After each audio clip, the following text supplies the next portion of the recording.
আপনারা জানেন যে অভয়নগর থানা এবং কোতোয়ালি থানায় মামলা হয়েছে। পেনাল কোড সেকশনের সাথে এক্সপ্লোসিভ সাবস্টেন্স অ্যাক্টে মামলা হয়েছে।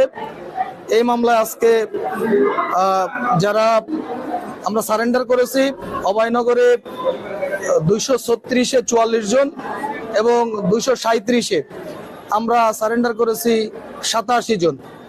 মোট হচ্ছে ওখানে আমরা সারেন্ডার করেছি। আর আমাদের যশোরে একটি মামলা GR 960, এই GR 960-এ আমরা আজকে সারেন্ডার করেছি 22 জনকে। এই তিনটি মামলাই একই নেচারের মামলা তিনটিতে দেখা যায় যে হচ্ছে পেনাল কোড সেকশনের সাথে বিস্ফোরক আইনের যে মামলা দিয়েছে।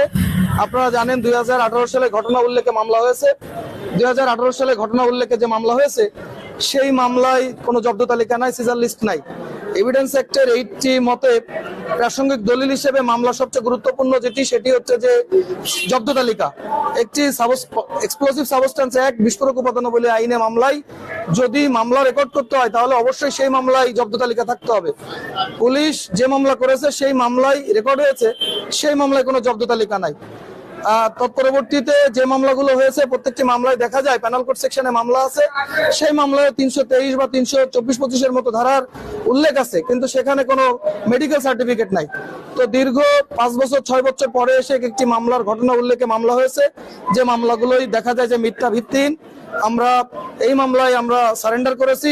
যেহেতু বিস্ফোরক উপাদানাবলী আইন থাকার কারণে মামলায় আমাদেরকে জামিন প্রদান করে নাই বিজ্ঞ judicial magistrate, senior judicial magistrate. আমরা এই মামলায় জজ কোর্টে যাব। আমরা আশা করি, প্রত্যাশা করি ন্যায় বিচার পাবো।